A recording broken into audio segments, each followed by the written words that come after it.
Welcome inside the War Room. I'm your host, Andrew Valancourt, and we're back today for episode 93 of the Dynasty War Room podcast. On today's show, we're going to talk about how free agency has affected the Dynasty fantasy football landscape. So we got all kinds of signings across all the various offensive positions. So we're going to get into that, talk about how that's going to affect fantasy football, and we'll touch on all the big relevant Dynasty players here. So before we do that, though, as always, make sure you are following this podcast on your platform of choice.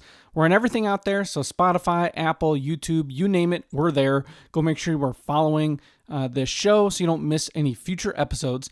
And leave us a 5-star review if you feel so inclined. That really helps the show out. It's very much appreciated. And go find us on social media. So we're on everything out there as well, but primarily Twitter or X is going to be our big place to find us. At Dynasty War Room is our handle there. You can find me there, Andrew V. Court. And YouTube, we have a channel there. Go subscribe, follow along. All the shows get posted there for those that prefer that format instead. And we'd be happy to follow you back, answer any questions you have. And it's a good place to get updates about the show. So there you have it. And Facebook, don't forget Facebook. So we have a page there you can go like. And let's see. I think that pretty much covers it for the logistics for today's show. You guys know the drill with Fast Draft. If you download Fast Draft and use my code WARROOM, you get a $50 deposit match as a first-time user. So again, that's code WARROOM for Fast Draft. And let's just dive into the show here. So we got a lot of names to run through. So like I said, I'm not going to dwell too long on each individual player just because there are so many names that are pretty relevant for fantasy. But we have a nice long list. So it was a pretty good free agency week for fantasy football. We had a lot of action, a lot of big moves among quarterbacks, running backs, wide receivers, and even a few among the tight ends. So let's kick things off at the quarterback position because I think that sets up the general conversation for how offenses in general are going to change in 2026. So let's start with some of the bigger names, and we'll kick things off with Colts quarterback Daniel Jones. So he returns to the Indianapolis Colts. He signed a 2-year contract and got pretty good money. So Daniel Jones over the years, remember he had that situation with the Giants where it was, hey, do we sign Saquon? Do we sign Daniel Jones? Who do we tag? That whole thing. And he got a huge contract down in New York. And now here he is with the Colts doing the same kind of game, this time with Alec Pierce on the other end. And he walks away with a big-time contract as well. So Daniel Jones will be back with the Colts. He had a nice season before getting injured. And I think this is pretty good for everybody involved. There was not really another name out there for the Colts to go after. It seems like they have completely moved on from Anthony Richardson, who may be traded at some point this offseason. Lots of rumors swirling regarding him. The Packers have been mentioned as a big team with interest. So we'll see what happens there. But Jones helped stabilize that offense. He was good for the running game with Jonathan Taylor. He was good for Alec Pierce. And even Michael Pittman had a solid year as well after bouncing back from some of those injuries that he had the year prior. So, wheels up for the Colts. I think this is a good move for everybody. I don't know that Daniel Jones would necessarily have the same amount of success in another situation. So I think this is good for him. It's good for the Colts' offensive pieces. And I am a little bit skeptical that Jones is going to actually be able to be 100% healthy by the start of the season. I do think it's much more likely that, he maybe misses a couple games or gets in maybe later September. It's just one of those things that, every player will say, hey, I'm going to be ready to go for the start of the year. And he very well could, but I'm a little skeptical. Remains to be seen. And it wouldn't shock me if somebody else ends up starting a game or two while he is getting, fully back to 100% health. All right, so probably the next biggest name among the quarterbacks is going to be Kyler Murray. So Kyler Murray signed a 1-year minimum contract with the Minnesota Vikings after being released by the Arizona Cardinals.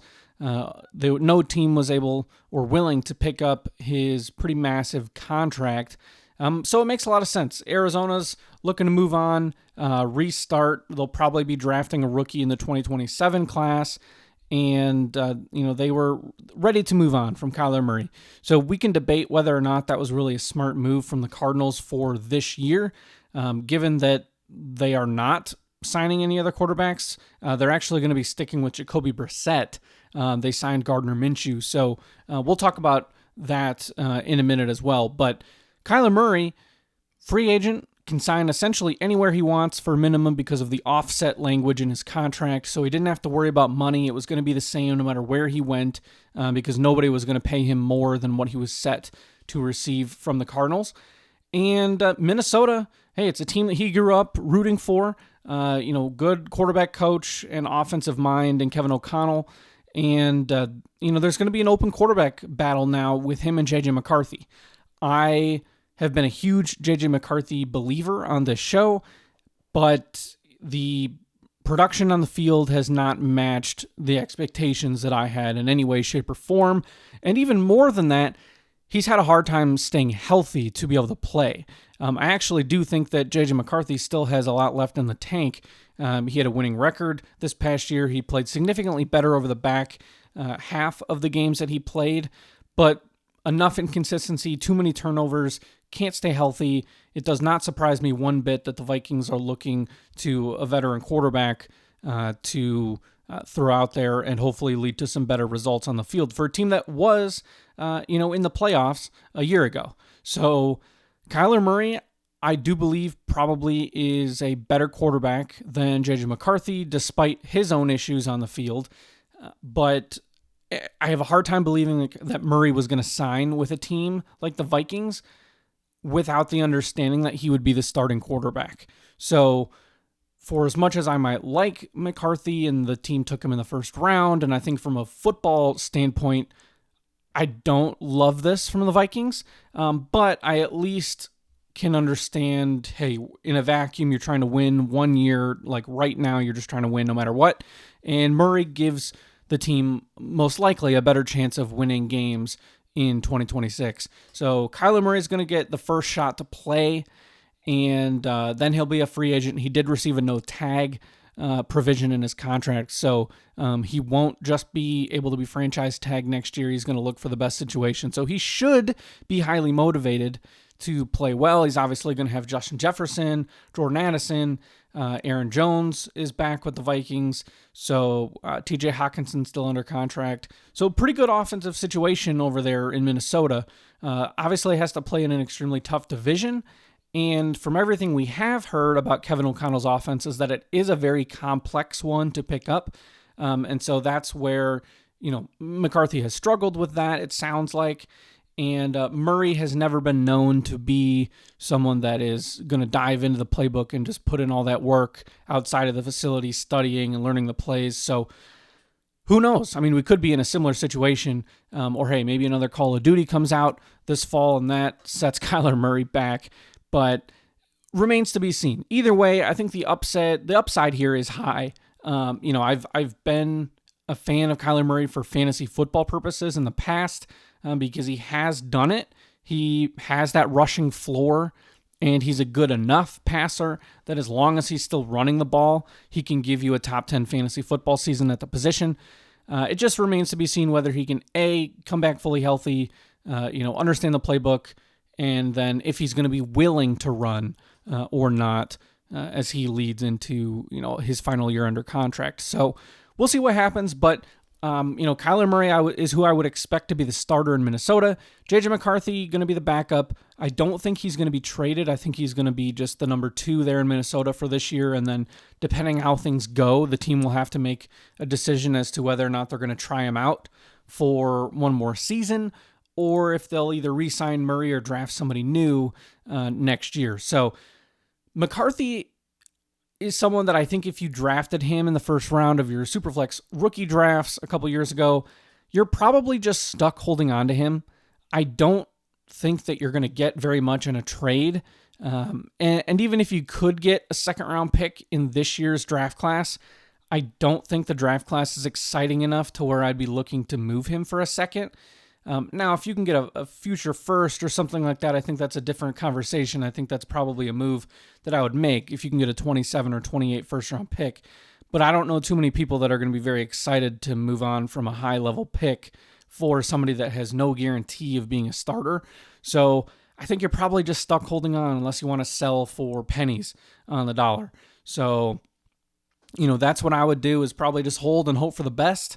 And, worst case, you probably have a high floor backup and, you see what happens. But, tough situation there. And, Kyler Murray should be the starter. All right, so the next big move at the quarterback position, and was really one of the first moves of free agency, was Malik Willis. Green Bay Packers quarterback signed with the Miami Dolphins. So he got a huge contract from Miami. It's 100% signals that he will be the starting quarterback for Miami this fall. And he's a very intriguing name for fantasy because he does run the ball. So he's another one of these athletic, mobile guys that you just wonder if he can throw the ball consistently enough to keep a job. And that's where this situation with Miami is kind of perfect for him. There is Jalen Waddle there. You got Devon Achane, and it's a situation where Miami is 100% full rebuild mode. So he'll have the full year to go out, throw the ball around, see what he can make happen, learn the playbook, try to prove that he's the long-term answer. And if not, Miami can just turn around and draft somebody next year, and Willis just becomes a highly paid backup. And, that's kind of how I see the situation. It's a high ceiling, low floor type of play that as a QB3 or 4 on your Dynasty team is a great player to have. I wouldn't necessarily be counting on him as an every week starter, but you certainly could as a QB2 because you do know that he will be on the field. So he's not somebody that's going to go out there and score, less than 10 points a game, more than likely, because of the rushing. So will he be a good NFL quarterback? I'm not sure that I'm convinced, but for the game we play, he should be pretty solid because he does offer the rushing. And that we do know, of course, is a bit of a cheat code when it comes to fantasy football. And he's got the contract to back it up. And he's got some speed in his weapons. And so we'll see how that shakes out. But certainly a fun player to have. And if you had him on your roster prior to free agency or prior to the end of the season, you certainly feel pretty good about having him at this point because you sort of picked up a free starting quarterback since you likely didn't have to acquire him in the first place at that kind of price tag. So if you wanted to turn around and sell him high, you certainly could. You could probably get a good bit for him in a trade. What that would look like, I'm not entirely sure at this point, just because I think there could be some people that say, hey, let's see a couple games first. But, he's somebody that in this draft class where it's pretty mediocre across the board, I would take Kyler Murray over taking shots at somebody like Ty Simpson or, Nussmeier or Drew Aller or anybody like that you just don't know what kind of situation they're going to be in. And Malik Willis, guaranteed 1-year starter at a minimum and potentially more because the contract was pretty good size. So, he got paid as a 2 or 3 year starter for this team. And, if he plays well enough, no reason he can't hang on to that job. So Geno Smith was another name that got moved. He got traded from Vegas to the New York Jets, where he will be the starting quarterback. And this is certainly an upgrade for the Jets, but I don't know how much of an upgrade. Geno Smith is certainly a better passer than Justin Fields. I think Justin Fields got a bit of a raw deal in New York. The coaching staff trying to go back and forth between winning now versus developing and seeing if you actually have something. And I just don't really get the sense that they gave Justin Fields a very long leash to play on. It was, hey, we're going to give him some games. And, he didn't play well at all. But, Tyrod Taylor was never going to be the solution there either. So this is a better situation for New York to have a veteran starter in Geno Smith. But Geno Smith was bad last year. He was awful with the Raiders. He had a couple good years, of course, with Seattle, but just a rough situation to step into in New York, where Garrett Wilson's really the only offensive weapon in the passing game. There is Breece Hall, who's back, and I would expect the Jets' defense to be a bit better this year. They spent a ton in free agency, but I think this is just another one of those one-year stopgap situations, kind of like Jacoby Brissett with the Cardinals, where, hey, we're going to let him play for the year. We're going to have a veteran, see if things can at least look okay. I think this is kind of the do we keep Aaron Glenn around for another year or not situation as well. So we'll see what their offense can look like. But you're talking, QB 3 or 4 level for your dynasty team. This is not somebody you're going to be starting except for on bye weeks, that kind of thing. And it's just a stopgap situation. Frankly, the more interesting thing about this is that it just completely opens the door for Fernando Mendoza to the Raiders, and kind of locks that in. Not that it wasn't already, but it does solidify that draft pick first overall, and it does make it more likely that Mendoza ends up starting week 1. I know there's been a lot of talk about the Raiders being interested in the idea of having a backup who can, start a few games, and keep Mendoza, on the bench for a month or two to learn the offense, to not get destroyed after, playing behind a weak offensive line, that kind of thing, and potentially help them secure another top 5 pick next year, where it's expected to be a much stronger class, and you can potentially get your hands on somebody like Jeremiah Smith. So, but Mendoza, to me, looks like he's going to be locked in as a day 1 starter, and so that should be exciting. And then Geno Smith gets to, finish out his career with another year as a starter in New York. Tua Tagovailoa went from the Miami Dolphins to the Atlanta Falcons, and this is similar in nature to the Kyler Murray to the Vikings, except unlike that situation, I don't know that it's a guarantee that Tua actually starts for Atlanta. I'm not sure that I'm convinced that Tua is a better quarterback than Michael Penix.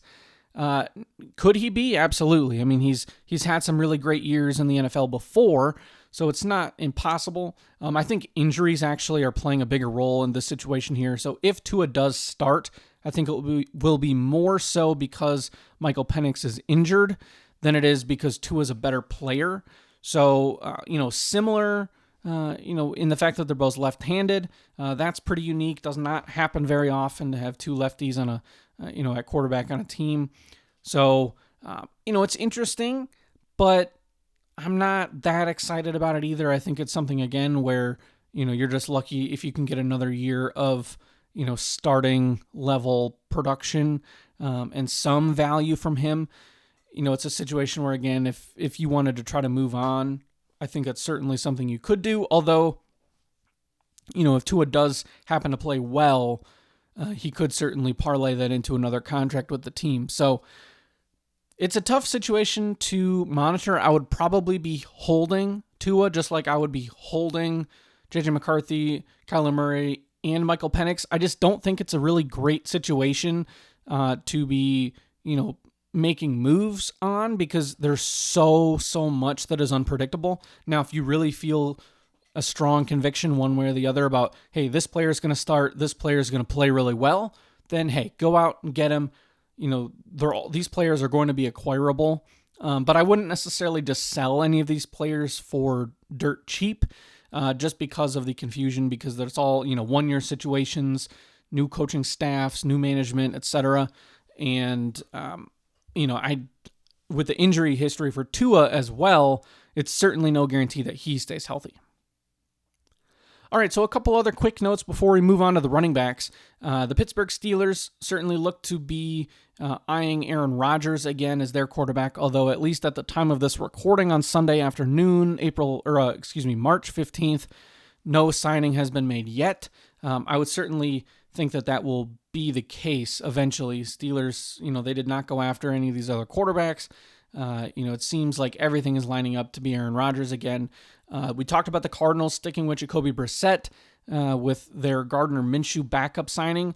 That's going to be a messy situation. I think that's good for Trey McBride, and certainly Michael Wilson, and likely okay for Marvin Harrison. But For the team as a whole, I think this is a year that they're just punting. They're going to be looking to the 27 draft class.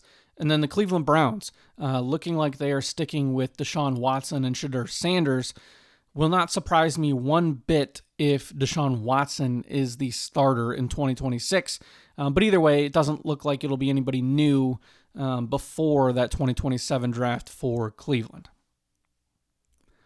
All right, so let's talk about some running backs, and we'll go a little bit quicker through some of these players, but there are a handful of names that definitely have big fantasy football implications.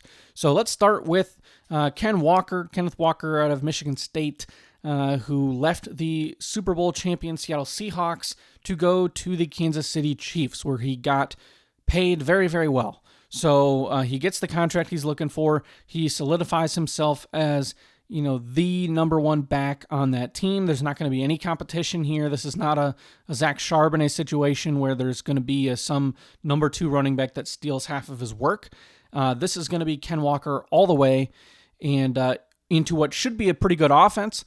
And Matt Nagy is gone as the OC. Eric Bieniemy is back, and he was the offensive coordinator when the Chiefs really had an elite offense. So you hope that they can get back to that from a fantasy standpoint, and Ken Walker would really stand to benefit. So that's a player that, you already were feeling good about his situation after watching him in the playoffs, and now he gets paid. He goes to another Super Bowl level team, and you have to feel pretty darn good if you are a Ken Walker manager.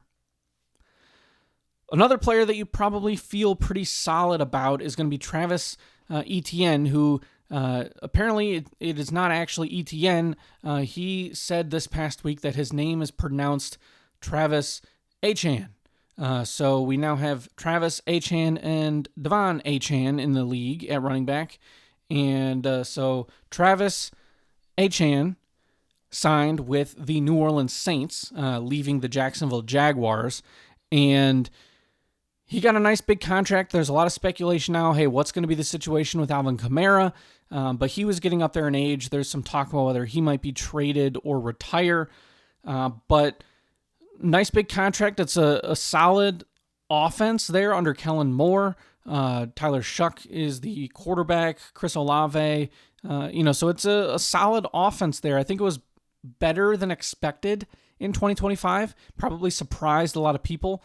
And so Travis Etienne, now Achane, should fit in pretty well to this offense, both as a passing, a weapon in the passing game, similar to Kamara, but then also as a runner, where he had a pretty good season last year in Jacksonville. So, he gets his money and goes to the Saints, and his fantasy value should certainly be pointing up.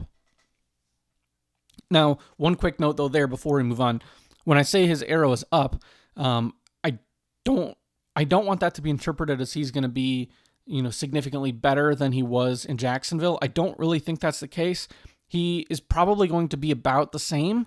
So in terms of arrow up, I think his value just gets prolonged. He could have ended up in a situation where he didn't get paid very much, or he got stuck in a committee.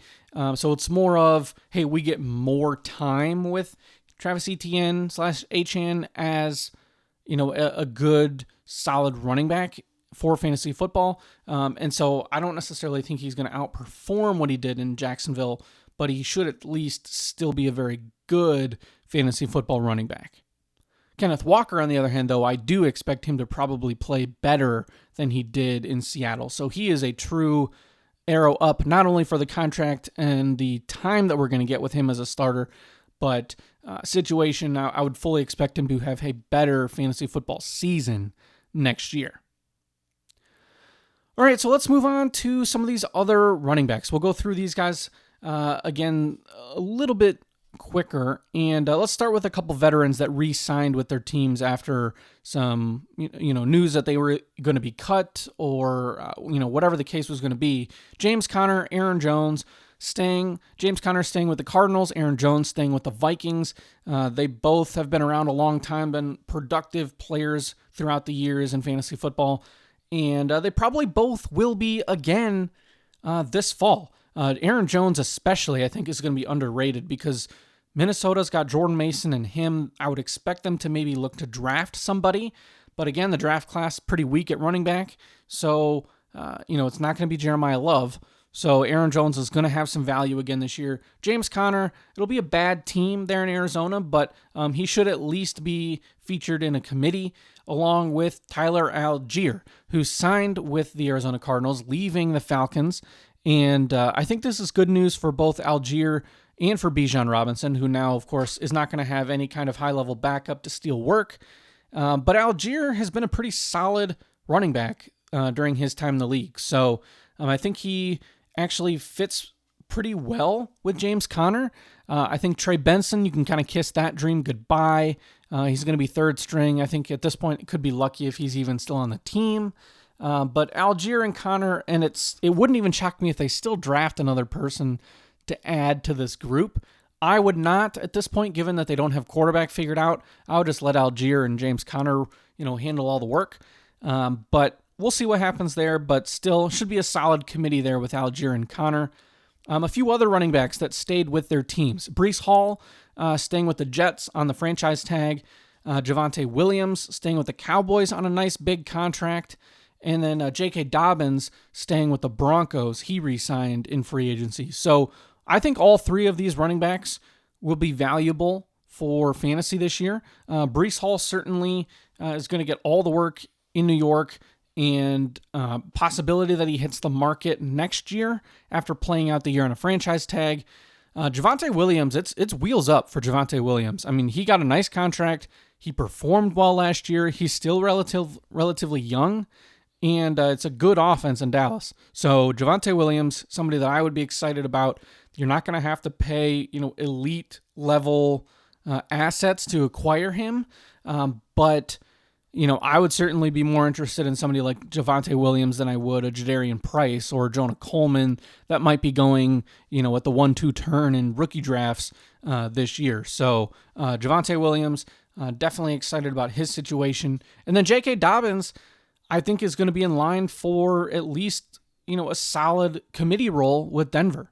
I do not think this is going to be some RJ Harvey, full 3-down workload. This is going to be split pretty evenly between Dobbins and Harvey, and potentially another running back if Denver brings somebody in. There was a lot of rumors about them being interested in a higher level player in the free agent space.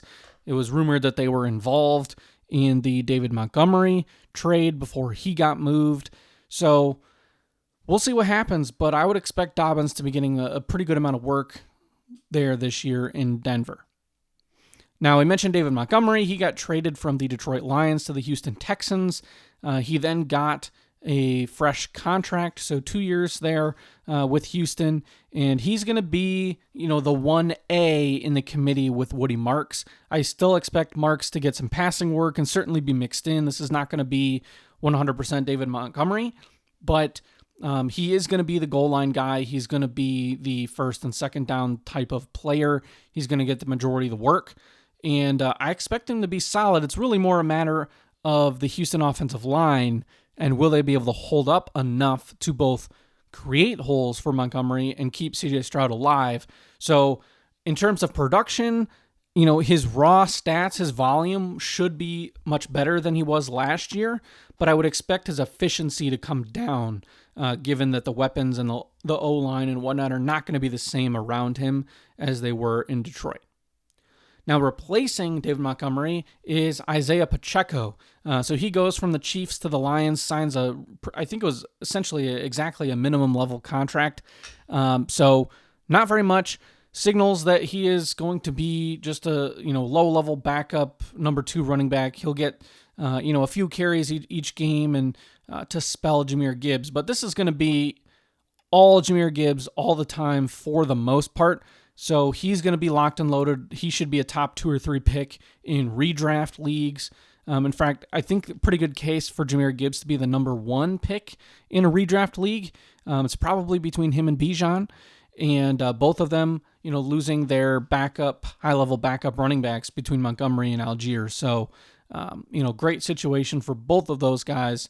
And so Isaiah Pacheco, in terms of fantasy value, I think it's just mainly as a handcuff. I wouldn't expect too much out of him.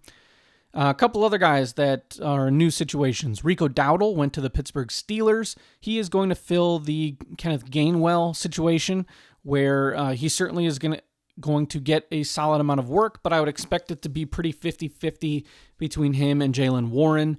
I think you can kiss the hopes and dreams of Caleb Johnson goodbye, unfortunately. But Dowdle was solid in Carolina. He's going to get some work in Pittsburgh, and, he'll be okay for fantasy, but I don't think you should expect a ton. Chris Rodriguez went to the Jacksonville Jaguars from the Washington Commanders. He got a decent amount of money, but not enough for me to say, oh, he's going to be a starter. I think he's going to be more of the 1B in a committee. I think Bashal Tutin is going to be the 1A. And Tutin is the guy that I would much prefer in this backfield. And he's been a quiet winner through free agency. The fact that, Travis Achan moved on to the Saints, but, not really bringing in any sort of high-level runner to take the job. So unless unless Jacksonville ends up drafting someone in the early rounds, to me, this is a Bashal Tutin backfield where Rodriguez is going to get some of the work, but certainly not enough to, make Tutin more of the afterthought. I think this is going to be Tutin, and then Rodriguez is the other guy that gets some work. He's certainly going to be worth rostering, but, this is not going to be the Chris Rodriguez backfield in Jacksonville. Couple other names. Keaton Mitchell went from the Ravens to the Chargers. He got way more money than I expected. I figured he'd be more of a league minimum type of player, but instead he got a real contract, a 2-year deal with I think it was like $5 million guaranteed. It could be worth upwards of like $7 or $9 million. So that is money for a player that they fully expect to be on the roster. This is not a hey, come be our fourth guy. We'll see if you make the team type of deal. So check your waiver wire for Keaton Mitchell. Maybe try flipping a 4th-round pick for him or something like that, because I think he's going to get the ball, more than we would think. And that's obviously going to be Amari Hampton's backfield. But, Kamani Vidal is there, and Najee Harris is gone. And I could see Keaton Mitchell certainly getting some carries or more than likely getting some passes, screen passes, that sort of thing, put his speed to work in the Mike McDaniel system, where they obviously have effectively used speed throughout the years in Miami. So Keaton Mitchell, kind of a low-key sleeper from this free agent class of running backs. Rachaad White and Jerome Ford both signed with the Washington Commanders. They don't have a whole lot at the position. It's those two, and then Ja'Cory Crosky-Merritt. I think they are absolutely one of the couple of teams that is in a prime position to draft Jeremiah Love at 7th overall. But if not, I would still expect them to pick up somebody else in the draft. Otherwise, this is a huge, huge win for Rachaad White, where he could end up with some real fantasy value for at least a season. Kenneth Gainwell left and took the Rachaad White spot in Tampa Bay. So he goes to the Bucs. He'll be the number 2 with Bucky Irving. And I think it's a pretty good situation actually for Gainwell because, Bucky Irving is certainly a good player, but I don't know that the team is committed enough to make him the full, 3-down back. I just don't get that sense from them. They like having a solid number 2, and Gainwell's also a good pass catcher. So he's going to get on the field. He got paid a pretty good salary to head down there to the Bucs, and Sean Tucker will be staying there as well. He was originally rumored to not be going back, but then it looks like the team changed their mind. They offered him a tender. So Sean Tucker should be back with Tampa as the number 3, and Emmanuel Wilson, another, level 2, level 3 type of guy going from the Green Bay Packers over to the Seattle Seahawks, where he will fill in as the number 2 for now, behind Zach Charbonnet, although I highly expect the Seahawks to end up drafting someone on day 2 or 3 to help fill that room out, especially given Zach Charbonnet is currently injured. So I don't think Seattle is done adding to their backfield.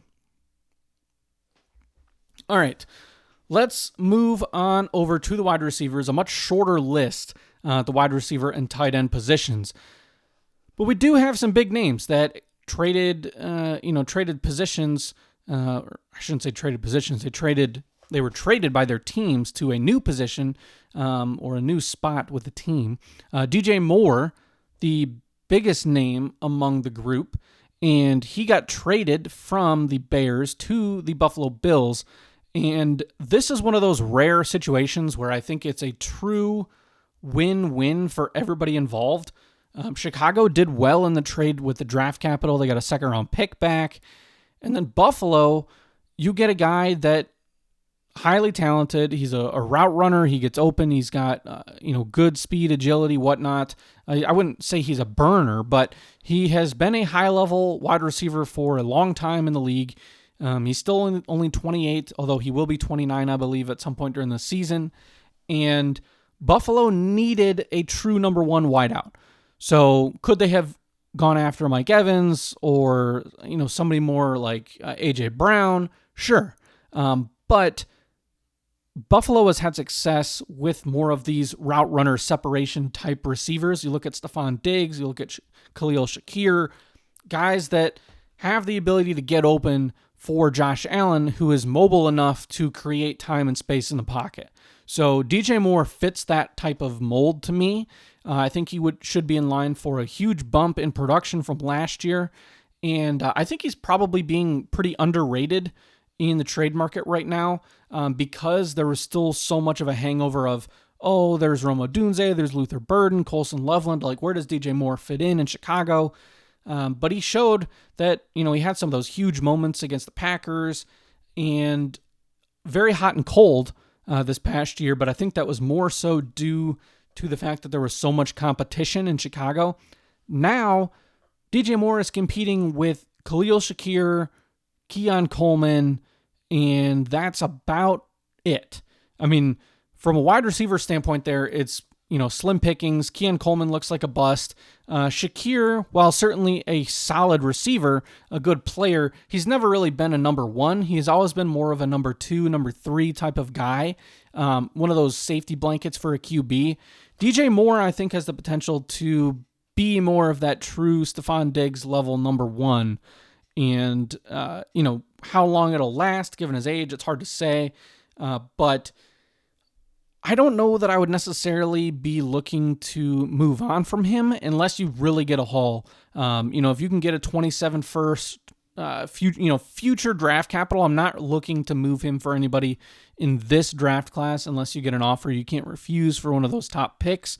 But, this is something where future picks or equivalent level players are probably what you'd be targeting because, look, Buffalo is a situation primed for fantasy production, and DJ Moore is the player of the talent level that can get it done. So I certainly don't think he's somebody that you have to hang on to. I think when a player moves teams, it's always at least a good idea to open your mind to moving him in a trade because you just don't know exactly how things are going to go. But as far as trades and situations go, this does seem like a very good fit for everyone involved. All right, so next up, we have Mike Evans, who left the Tampa Bay Buccaneers, goes to the San Francisco 49ers on a 3-year deal, which is pretty wild for somebody that was considering retirement. And he is going to be the number one over there with the 49ers. He should be pretty solid. Now, does he play the 3 years of his contract? I would be stunned. I think more than likely this is going to be a 2-year thing for Mike Evans. And I like this situation, though. He's a great fit for the Shanahan offense. They lack a big body outside receiver. They got Ricky Pearsall that can be more of the number two, short passing game type of stuff. Juwan Jennings, I believe, is still a free agent. I don't think he's signed anywhere yet, although I'd have to double check. And George Kittle out with an injury. So Mike Evans should certainly get some volume and be in line for, sort of your typical Mike Evans season is what I would expect. But again, given the age and the contract, I do think it makes some sense to explore the trade market with Mike Evans. You might be able to get a lot more with the hype of a 3-year deal and the good fit in the offense. So depending on your team situation, if you are a true top-end contender, then you probably want to hold on. But if you're middle of the pack or worse, I think now is certainly a good time to go out, try to get a first-round pick for Mike Evans. All right, so Alec Pierce was the big hot name of free agency at the wide receiver spot, and he technically made it past 12 o'clock on the first day of the negotiating window for free agency, but he very quickly ended up, the news broke that he was staying with the Colts, gets a huge contract, highest paid free agent wide receiver ever, and he is now locked in as the number one wideout with the Colts, where he is going to continue to be more of that downfield threat. He's got a great relationship with Daniel Jones, and the team also traded Michael Pittman to the Pittsburgh Steelers. So I think this is a good move for both players because Pierce obviously is going to be able to get more volume, more opportunity with somebody like Michael Pittman gone. And then for Michael Pittman, he is going to move and be, kind of the 1B in that offense with DK Metcalf. He's really more of the separating type compared to DK Metcalf. Now, I wouldn't necessarily say that Michael Pittman is some elite, route running high level separator, but he's somebody that I think will play well with Aaron Rodgers and can do a few things that DK Metcalf can't. So while DK is certainly the big body, downfield threat, red zone, that kind of thing, Pittman might be able to provide more underneath than somebody like Metcalf. So I'm excited about that situation. I think his value, certainly if they re-sign Rodgers, at least stays pretty similar to where it was with the Colts. And then Pierce obviously gets a nice bump given that Pittman is gone and he gets this huge contract. Now, I also think it's a good time to explore trading Alec Pierce because the NFL has just signaled that they really value Alec Pierce. I don't think in Dynasty he's ever really been thought of that highly. He is a efficient type of player. He's not going to catch a ton of passes, but he's going to catch a lot of deep balls. He's going to score a lot of touchdowns, that kind of thing. It's a very volatile receiving profile in my mind. So if you can get, high level value, like if you can get a 27 first plus another asset for Alec Pierce, I think that's a move I'd probably make. It's a very weird situation, right? Because I just don't know that the name value or the past production really signals that he's going to be some player that you can get a massive return for in a trade. But his contract situation and the way that teams were viewing him would indicate that the NFL feels, very strongly about Alec Pierce being a good player. So I don't know if I'm a true believer, but, I would explore the trade market there and just see how things look in your league. Next up, we got Romeo Doubs, who went to the Patriots. He left the Packers, gets a nice big contract from New England. He's probably the de facto number one wideout there. So a nice weapon for Drake May, although I still think New England desperately needs a true number one. Unfortunately, they're picking late enough in the draft that I just don't know if there's going to be someone there. They'd be a great fit in my mind for somebody like Omar Cooper. They're not going to be high enough in the draft to get a Mekhi Lemon or Carnell Tate or Jordan Tyson. But Omar Cooper Jr. could be somebody that fits into that situation, but remains to be seen. Romeo Doubs, though, certainly is going to be a valuable player that you can start. And, I don't think he's necessarily going to be wide receiver 1 level for fantasy, but wide receiver 2, wide receiver 3, could definitely see something along those lines. And, he got the bag, so good for him. Wan'Dale Robinson also got paid. He goes from the Giants to the Titans, where he reunites with his old head coach, Brian Daboll, who's the new offensive coordinator there in Tennessee. And this is an interesting spot because Robinson finally got used a bit more downfield this past year, and he showed that he could do it. Now, Cam Ward, I'm still a little skeptical on how things are going to look for him, but Tennessee has paid out a lot of money in free agency to help improve that team and that roster. So, year 2, typically a time when quarterbacks do take another step forward. So another weapon in Wan'Dale Robinson. I probably would have preferred that he stayed in New York. I don't know that this is an awesome thing for his fantasy value, but it at least shouldn't, it's not going to kill it or anything like that. I just don't know that this is an awesome landing spot for him. But on the bright side, he at least goes to a team with a coach that recognizes his talents and skill set and has used him well before. So that should give you some level of hope. And the fact that they're outside of Calvin Ridley, who's back on a restructured deal, not a lot of competition over there in Tennessee. So Robinson should slot in, likely as the number 2 behind Ridley. But a lot of opportunity in Tennessee. Now, Robinson's replacement, I guess two different players kind of go in to replace and fill the void in in New York. Darnell Mooney, the bigger name that's going to the Giants. He signed a 1-year contract for about $10 million, and he should be the number 2 wide receiver on this team for Jackson Dart. He's a solid route runner, struggled last year with Atlanta, but he had a good year the season before and was productive, of course, in Chicago.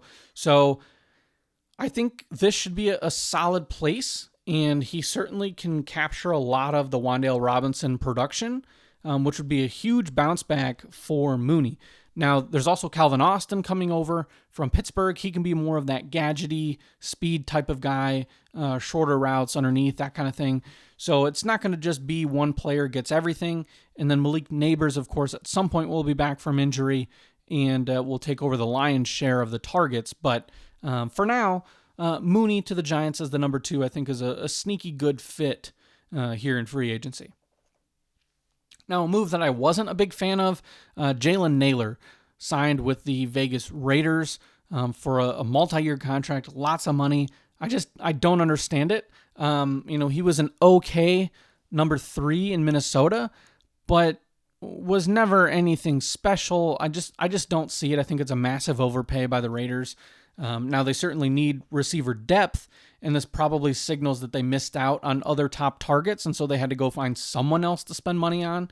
There were a lot of rumors that they wanted Rashid Shaheed, interest in Alec Pierce, and things like that. And just the lack of good receivers on the market definitely affects the Raiders here, but turning around and spending like $35 million on Jalen Naylor is not a move that I would have made. But nevertheless, he goes to Vegas where he'll definitely be on the field and get to compete for targets, with a pretty lackluster receiver room. Jack Besh, Dante Thornton. It's pretty much going to be the Brock Bowers show along with Ashton Genty. And it would not surprise me if the Raiders add a receiver in the draft or, make some other trade, or they wait and then next year add somebody big in the draft. A couple other names, Jahan Dotson, Olamide Zaccheaus, both signed with Atlanta. One of those guys is going to end up the number 2 target in Atlanta. And so, hey, check your waiver wire. Decent guys to toss on the end of your bench. Jahan Dotson, former first-round pick. So you never know. And then 2 other bigger names that will matter much, much more. George Pickens and Rashid Shaheed, both staying with their respective teams. Pickens with the Cowboys on the franchise tag, and Shaheed getting a nice new contract with the Seahawks. So I think that's good news for both players. They were good in their situations. Might as well keep it the same. And so that's what's going on for those guys. Now, tight ends, not as much to talk about, but a few names. We'll start with the biggest free agent, and that was Isaiah Likely. He signed with the Giants. So say goodbye to your Theo Johnson shares in the hopes that he would turn into something big for fantasy, because Isaiah Likely got paid to be the starter, and he comes over, familiar, of course, with John Harbaugh.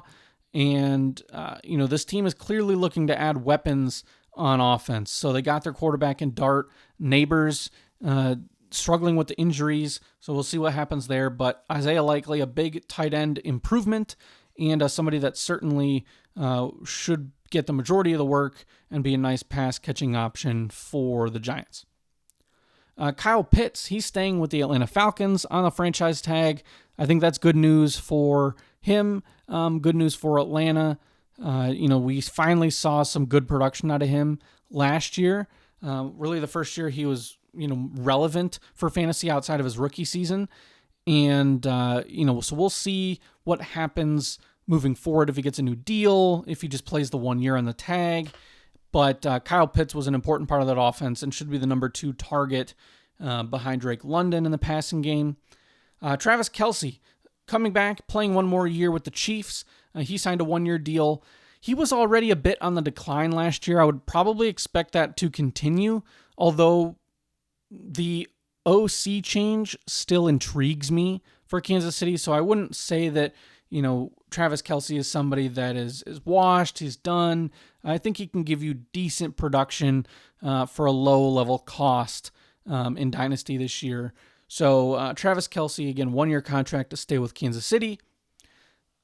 The bigger signings after Isaiah Likely really were Jigga Okonkwo, who went from Tennessee to the Washington Commanders, and then Charlie Kolar, who went to the Chargers out there in LA. And we'll start with Okonkwo. He's more of the pass-catching guy. I think this is really bad news for Ben Sinnott. A lot of hype and hope for him as a second-round pick. Had a great production profile coming out of college, but just has never seen the field. And the fact that they're now signing a bigger name in free agency to a 3-year deal probably signals that Ben Sinnott is toast. Okonkwo should be the starter. Zach Ertz was banged up, injury issues at the end of the year. No idea if he's going to be able to be healthy at all this year, or if he is going to, ride off into the sunset, into retirement. But Okonkwo is a sneaky, interesting name moving forward, and could be somebody to, target on the cheap in Dynasty.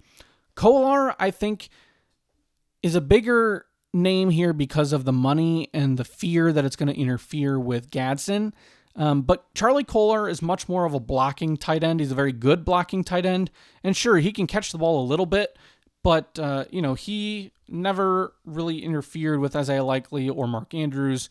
I don't think he's enough to block Oronde Gadsden. I think this is just, hey, Chargers want to run more 2 tight end sets. They need somebody that's, can stay healthy and get on the field and do something more than the guys that they had before. Tyler Conklin, who left and went to Detroit. And Gadsden is definitely more of a receiving tight end. He's not much of a blocker. So I think that's where Kolar comes in. He's just going to help the offense as a whole. And we've seen these blocking tight ends in recent years really get nice contracts. So that's where he comes into play. I don't think he's necessarily somebody you need to be too worried about for fantasy. And then a few other names that are all staying with their teams. Cade Otton re-signed with Tampa. He should be doing just more of the same. Tyler Higbee stays with the Rams, and Dawson Knox stays with the Bills. So Higbee and Knox, both more just the second-level tight ends, backups, guys that are going to create, problems for fantasy for the other tight ends that we actually want on the field, whether that be Terrence Ferguson or Colby Parkinson or Dalton Kincaid over there with Buffalo. Whatever the situation is, these guys are more just roster clogger type players. But hey, should somebody get hurt, could have some value.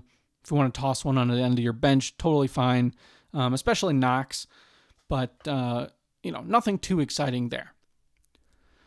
All right, so there you have it. Went a little bit longer on this show than expected, but a lot of names to talk about, and because we are going every other week for now, want to make sure we pack in all the good information here, and we'll be back again in a couple weeks, and we're going to have a lot of rookie talk coming up. We're going to be getting into our rookie rankings at each position, so we're really going to dive into those players over the next month as we get into the NFL draft.